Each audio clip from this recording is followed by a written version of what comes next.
What? Ah. Automatic. Greetings from the Erie Coast. This is Mad Shad. On this wonderful Thursday, currently 82 or 83 degrees, but it's pleasant, partly cloudy, so not direct sunlight at the moment. Wait till a cloud moves, then you get a beam of light. Anyway, the universe is due direct energy. But anyway, yeah, the sun. Anyway, it's a good day. Tell you about those who did not have a good day. Those Americans that are trapped in Afghanistan left their Joe's malicious / incompetent regime. At least we forget that 13 servicemen and women died at Abbey Gate in Kabul, Afghanistan, along with 200 poor souls, 300 plus people lost arms and legs and limbs. A lot of them were service members as well. Every day, never forget it. Never forget whose fault this is. But there was hope. Folks getting them out. Task Force Argo, Task Force Pineapple, Project Exodus, Project Dynamo, Christian Coalition, Mighty Oak Foundation, just to name a few. All non-profit organizations. Yeah. Funded by you. Hey, Jerry. And at least we forget that 200 Americans are still incarcerated after the J6 debacle, held as political prisoners. A lot of them are without no bail, no sentence, awaiting court date is a lot of their status. Some are being sentenced, which of course is another long and lengthy process, right? The weaponization of the criminal justice system, the Department of Justice, at work, doing its finest work. It's dragging things along, making things expensive. So, yeah, that's how they do things, right? Especially if you're against their narrative. So, like I said, they are political prisoners. Every morning, they make a phone call to their loved ones, and they sing at the top of their lungs the national anthem in defiance. We have a history of defiance. Check it out. But there's hope. There's hope for them. There's thousands of people, family, friends, loved ones, charitable organizations, people that are sending them care packages, people that are trying to bring light to this and hold those accountable from every aspect of their incarceration to their defense, right? You name it, they're there. Lawyers doing pro bono work, people sending care packages, even some senators and congressmen that are, trying to do something. But it all lands on deaf ears with the DOJ tyrannical regime. Yes, every day, never forget. Never forget whose fault this is. Meanwhile, wow, where to begin? I've been, last night, no trial by axe. I am recovering from food poisoning. Yeah, me and my Cobb salads. Yeah, bought from a convenience store. Yeah, here I am trying to eat healthy and I get all messed up. So I'm recovering from that. Yeah, I heard that Bonesy made a guest appearance and claimed responsibility for my downfall. I'm in recuperation now. I'm drinking Gatorade, water. I did have some coffee. I kind of want to fast. I really don't want to eat. Right? I did have some coffee and I held that down. I'm good to go. I'm okay. Food poisoning is a real thing. Something we should probably talk about. As people with prepared minds. Damn. I've been food poisoned. In the past. This wasn't bad. The worst was a oyster, a jack oyster, if you know what that is. Literally, it's a oyster that grows on the side of a pier in tidal waters in South Carolina. Just grows on somebody's pier. And I was walking around in low tide and grabbed one and ate it. And that was bad. I think I almost died from that one. Yeah, it was bad. Yeah, I did have some minor stomach cramps, kind of like irritable bowel syndrome, and then the water flow began. Yeah, that wasn't fun. So recuperating from that now. Very exhausting. It is fighting through that. It's very exhausting. But it wasn't too bad. What's really bad is I bought 2 Cobb salads, and yeah, I have to take that one back and go, something's wrong with this stuff. You might want to consider how you prepare this. So who knows? Yeah.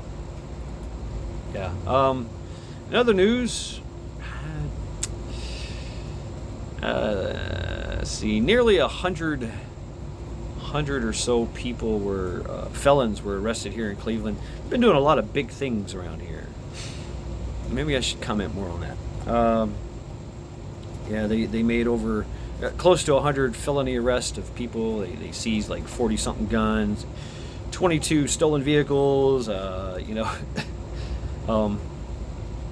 drugs. So they've been doing this what they call the surge.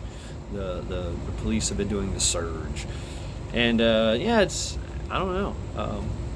Let's see what comes of that. As far as the big picture, Cleveland is one of those cities that have said, hey, we want to be a smart city.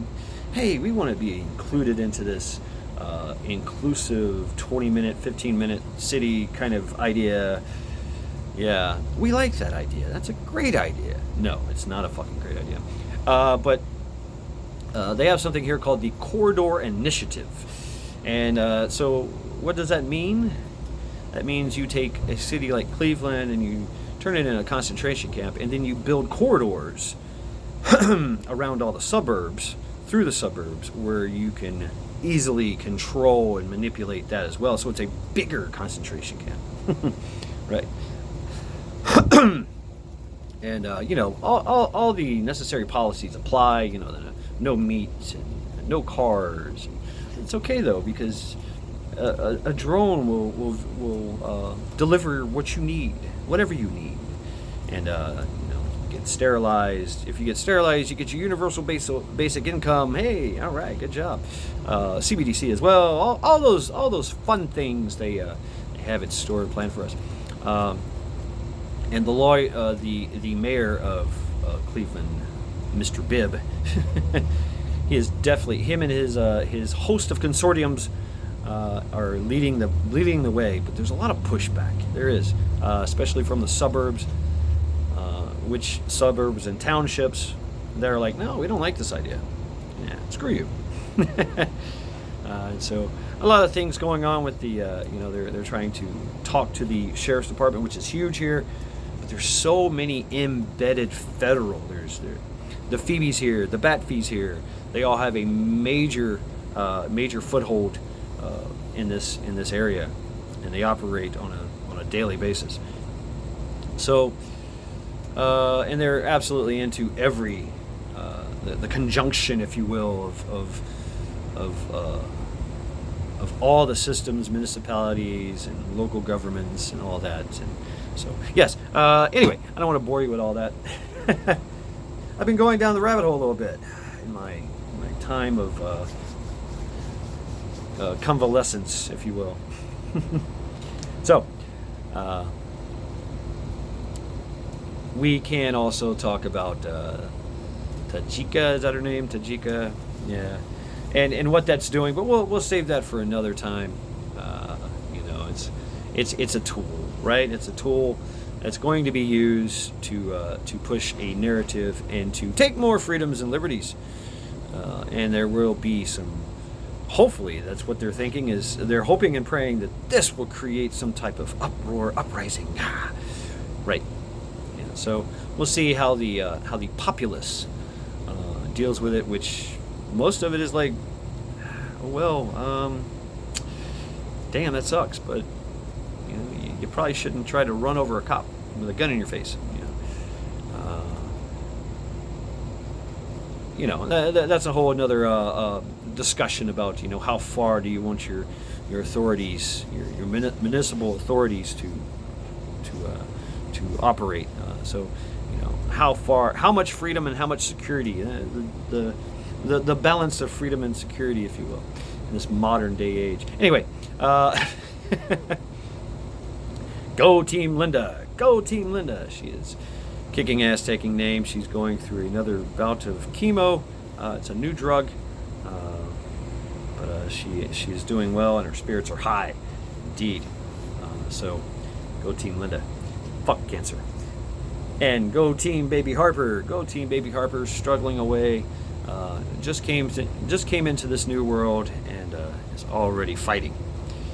Talk about a fighter. I mean, it's interesting. We can get theological in that too. You know, she's probably such a powerful force that something is trying to stop her. You know, and her indomitable spirit is fighting. So it's another theological discussion we can have. You know, the indomitable fighting spirit of human. Anyway, this has been Mad Shad. Every day, never forget. Yes, we'll do Sunday reflections indeed tonight. Good night.